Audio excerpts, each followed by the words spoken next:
We are live. Victoria, welcome to round 2 of the Ending the War with Your Weight webinar series. Are you ready? I'm ready.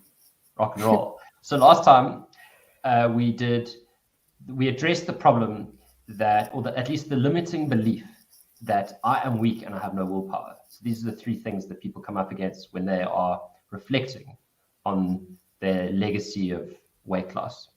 And the second thing, so we smashed that, obliterated it, and I'll put the link into this broadcast so you can find the other one. And now we're going to talk about the idea that there's no feeling without food. What we're actually trying to say here is that people's greatest fear when they change their eating is that they will lose out on joy. What do you think about that?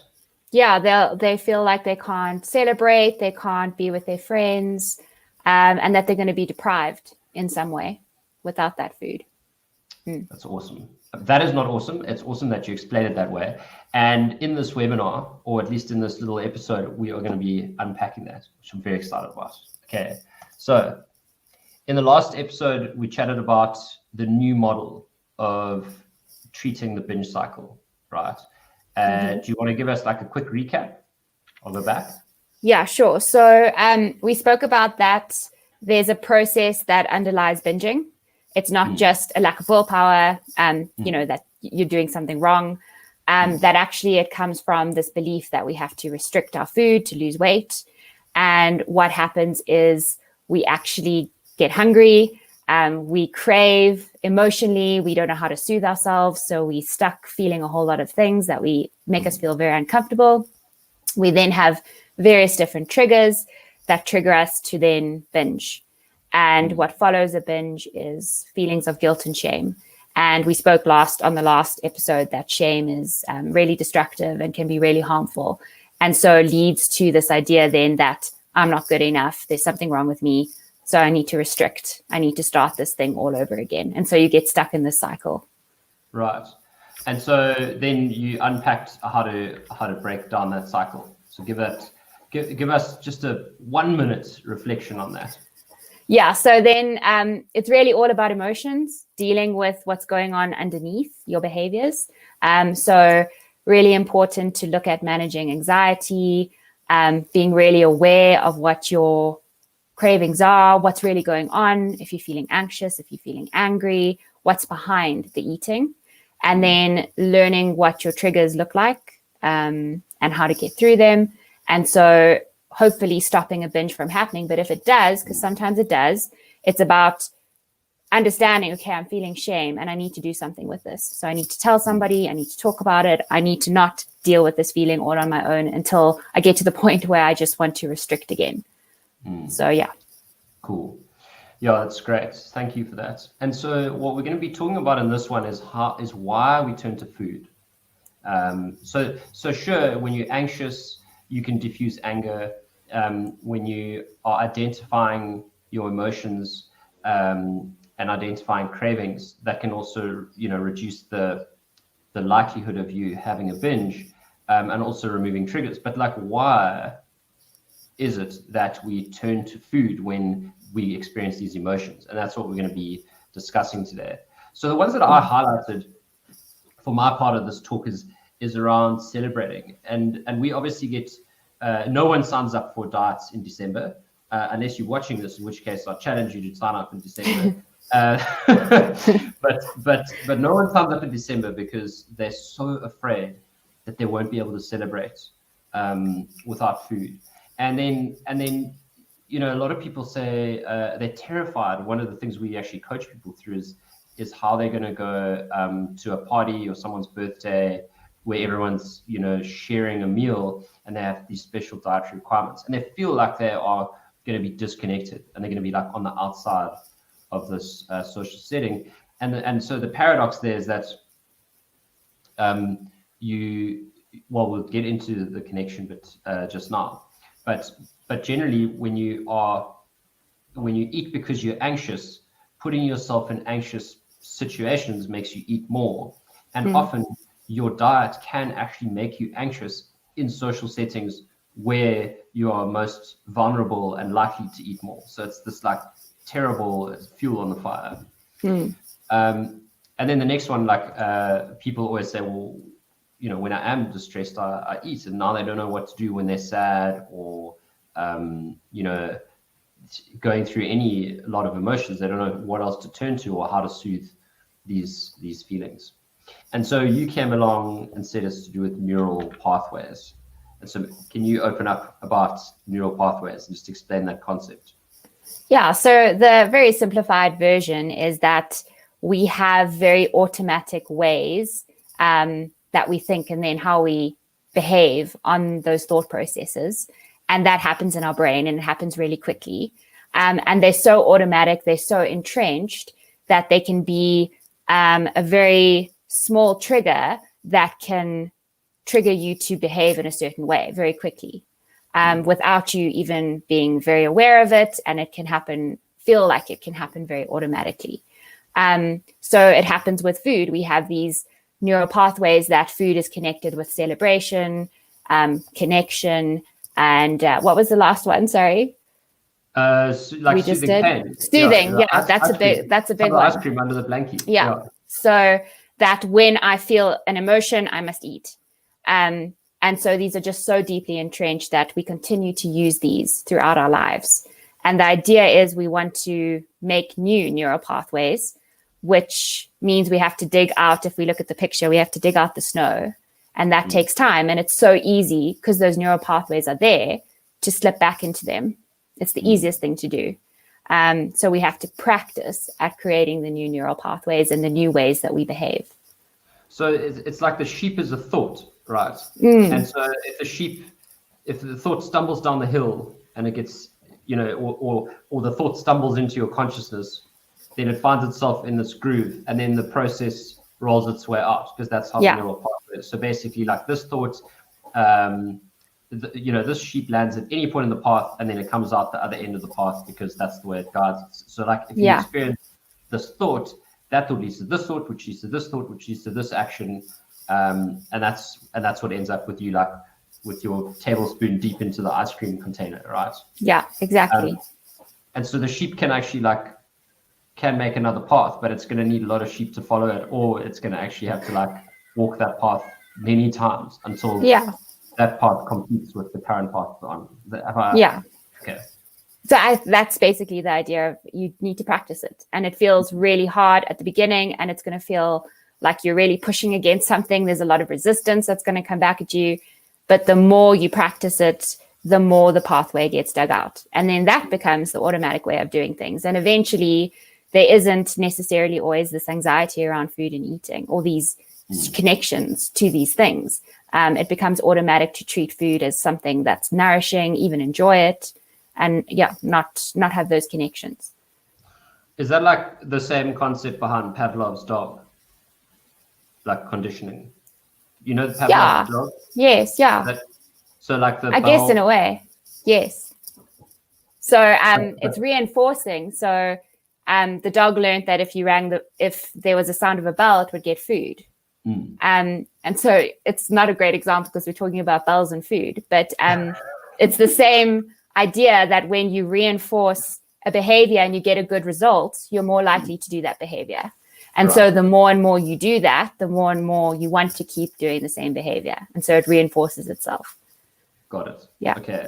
And now you're going to explain to us how we develop this pathway from distress to food. So it starts right at the beginning of life. And again, this is why food can be such a difficult thing to tackle. Eating can be a difficult thing to tackle because these things are so entrenched. So it starts with your first connection with your caregiver, usually your mom, when you're breastfeeding, when you're being fed, and you learn that this is how you connect. And you learn that eating is soothing as well at this point.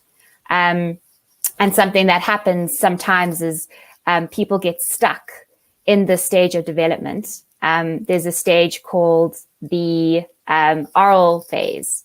And basically it's when babies are developing, they're learning about what gives them pleasure, what feels good. And in that stage, they need to kind of go through a conflict, you can call it that. They need to get through the conflict in a healthy way. And some people get stuck there. And the conflict is moving from, I can only be soothed by eating, by being breastfed, to I have a little bit of independence and I can self-soothe to some extent.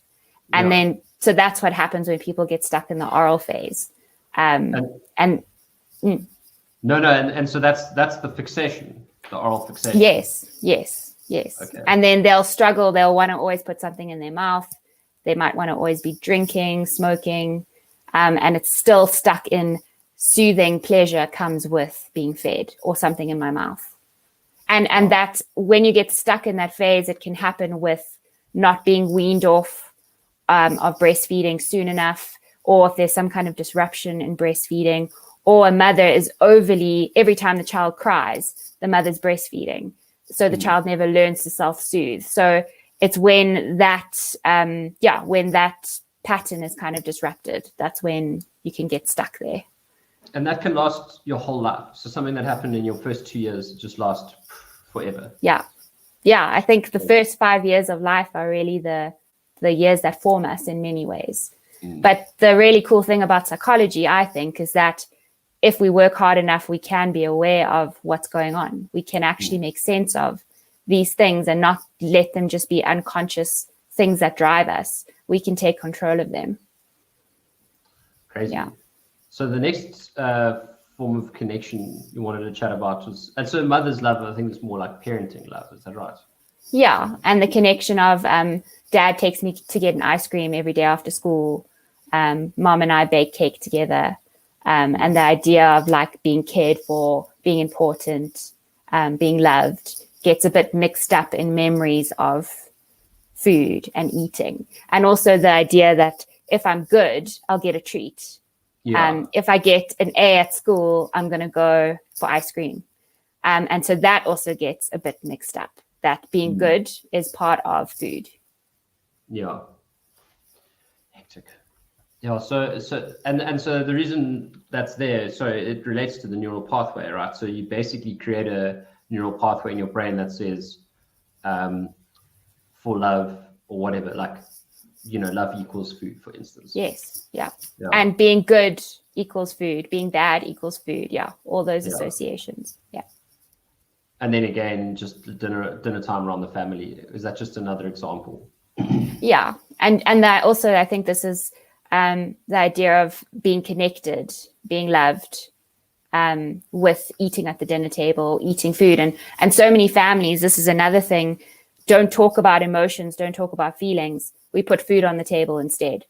We'll rather, let's all eat together and not talk about anything. So talking about emotions also becomes kind of second to eating. So I mean, should families talk about emotions? Yeah, I think so. I mean, obviously, appropriately for however old the children are and whatever, but definitely there should be conversations about how everybody's feeling, and that it's okay to feel the way you're feeling, and not to, oh, you're feeling sad, don't tell me about it, but have a lollipop. That's not necessarily going to be helpful for somebody. So where does it sit with the idea that, like for a birthday, and I've seen this in families that I'm involved with as well, like for someone's birthday, and especially for Christmas, you have all the family coming out from all over the place, and everyone spends like 2 days preparing this huge meal. And then it's all about the food. Oh my goodness, it's delicious. Wow, it's amazing.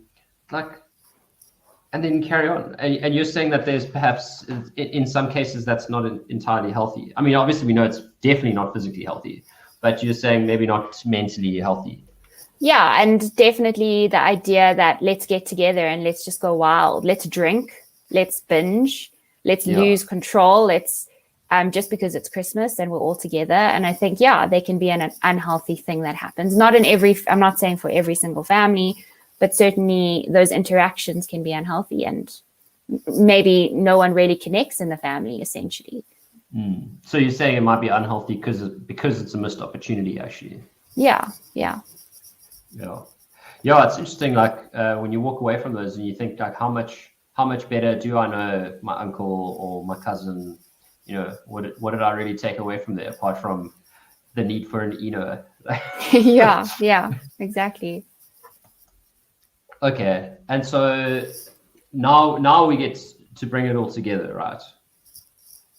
Yeah. So, I mean, this is just a really summarized version of what happened. So, called the food love connection. So basically, we replace all the things we're really wanting, which is healthy relationships, healthy connections, healthy ways of soothing emotions, because we do need to have those. We replace them with food. And we use food as a substitute for those things. Mm. And this and this, so it leads us to looking for those things. And there's a saying that what I'm looking for is not really in the fridge. And so the idea is we're going to look for feeling loved. We're going to look for feeling connected. We're looking for it in the fridge because that's kind of how we know to do it. But of course, it's not healthy to always do that. Okay. So, yeah. No, that's great. That's great. And so so you're saying that we are basically looking for connection when we go into the fridge. We're looking for that warm hug from mom, or like that fun feeling that we had around the table. Like when I crave a roast potato, it's like 100% connected to like wanting like a big festive feeling with everyone around. Because when else do you eat roast potatoes? Like, yeah, it's a strange craving to have. Yeah. And can you touch a little bit about the difference between quality time and quality time? Yeah, so we think we're connecting. We messaging each other, we sending each other voice notes, we interacting on Facebook and Instagram. We get validation from how many likes we get and the people that comment on our Facebook page. And we think we're connecting like that, but we're not. Well, we think we're connecting by eating. That's another thing. Sitting in front of the TV, watching series, eating, not talking to each other mindlessly. We think that's how we spend time together, but it takes away from us actually spending time together. And it's so easy just to get lost in that pattern. And eventually you haven't spoken to each other for a week. So we struggle with actually how to connect these days. I think we find it really hard. And I don't think COVID's helped anything. It's made it really, really difficult. Yeah. So COVID, let's not even go there. Yeah, I wanted to touch briefly on this, the cool kids thing. And, my memory, I went to an all-boys school in Cape Town, and, there were the sport guys. And at a boys' school, everyone wants to be like one of the cool kids. The cool kids, it was the guys who were very good at school. And I just remember thinking like each person on their own isn't like actually like a superstar or it's, brilliant at sport. And there were guys who were individually great at sport who were not the cool kids, like for instance, like a star swimmer or star golfer. But then the guys who were like in the sports teams, they were the ones who like perceived as the cool kids. And I always just like wonder, like, what was it like? How did you become one of these cool kids? And yeah, I mean, I've done some crazy athletic stuff as well, and I still never like made it into like the cool kid crew. So it's not connected to athletic performance. And so, and I have this picture here because you can see like these women are super excited and they're very joyful looking. And then I read Johan Hari's book on depression, and he spoke about what creates human connection. And when I read that section, I was like, my mind was blown because all of a sudden I connected it back to sports teams. And so he says what creates connection is multiple parties helping each other towards a shared purpose. And so what that means, and so funnily enough, in another book I read about a guy who coaches entrepreneurs on how to start a movement. I didn't read this book before I wrote Real Meal, by the way. That was Noakes was already starting a movement. But he said the same thing. He says that to create a movement, you need people who are helping each other towards a shared purpose. So there's something about working together towards a shared purpose that it galvanizes people. And one of the other things he said was that it can't just be you helping other people, because so many of us just want to help other people and we don't want to accept help. We think it's like weak. We feel way too vulnerable. And you can see, like, I've met lots of people who are like a martyr, and they're totally guarded. You can't like penetrate the wall of a martyr. Like, no, leave me alone. I'll just help. I'll help you. So there was something fundamental in accepting help. And if you think about any sports team, these three things are baked into the model of a sports team. They're all striving towards like a win. They want to win. They all like have a shared purpose, and they all help each other all the time. Pass me the ball, pass me the ball. And so I think, so like the theory that I have is that sports teams aren't cool and comfortable because they're good at sport. It's actually because they're so deeply connected. And that connection is what makes them comfortable and at ease with themselves and flow freely through society, even when they're not like in their team, because they feel so connected. Yeah, they probably feel, just what you're saying, they also probably feel worthy and they feel good about themselves because of all of this. Yeah, they have fans meetings and all the things that, people cheer them on and whatever. And so, I wanted you to take us through some of the more in-depth attributes. So those are like the three fundamentals, which is, more than one party, helping and receiving help towards a shared purpose. But then there are all these other sort of satellite characteristics of that environment that accentuate or enhance connection. And I know that you're a huge fan of vulnerability, so maybe you want to touch on that or end on that. It's up to you. Yeah, so I mean, that's the first one I want to go to. Vulnerability is like the backbone of all of this. Yeah. Because if you're not vulnerable, you can't do all of these other things, I don't think. So incredibly important to be able to share what's going on with you, what's really happening with another person, for both you and the other person to connect. And then I think it speaks to being present, not being distracted, not trying to connect in another way that's kind of a little bit a step back, kind of avoiding real intimacy. So it allows for that. And allows you to understand another person. So not just to like listen to them, but like empathize with them, really hear what it is they're saying. And then I don't think you can be grateful without vulnerability, because I don't know if you know what you're really being grateful for, if that makes sense. You've got to kind of be able to know where you're struggling to be able to be grateful. And then generous, I'm not too sure about that one. I guess that's about being generous with your time, or what did you think? Generous versus grateful, like they're on opposite ends of it. So like being giving of yourself. Yeah. Yes. Yeah. So helping other people is generous, I think. Yeah. Awesome. And so these, and it looks so simple. It's like, here you go. You just do these 6 things and make sure you're with people and you help them out, and then all of a sudden you'll feel connected.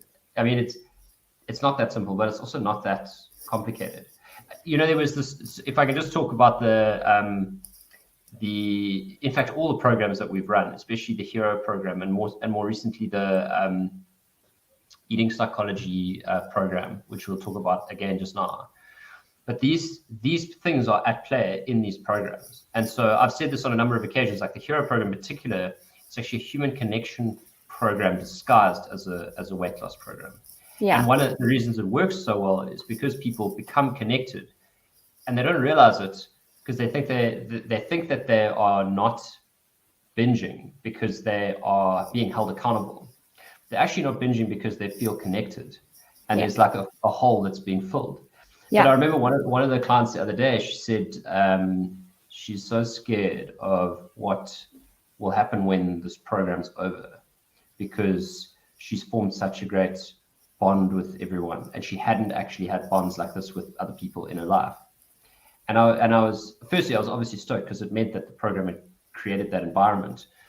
But what she didn't realize at the time is that she has exactly the skills she needs to create that level of bonding and connection whenever she wants now, because she knows how to do it.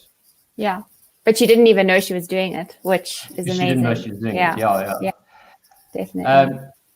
So now we got back to the binge cycle, and we've locked the fridge closed. And we said, basically, these are the 3 areas that you can really reduce exposure to just by becoming more connected.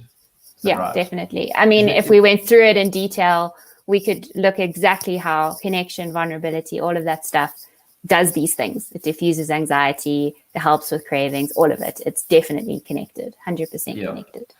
In fact, that's actually a large part of what you talk about in the eating psychology program. Yeah, right? yeah, definitely. And I think part of the eating psychology program is not only learning the theory of connection, like you said, it's people connecting in the workshop, and it's amazing to see people do that, but it's also giving people some tools that they have to take outside of the workshop and in their own lives.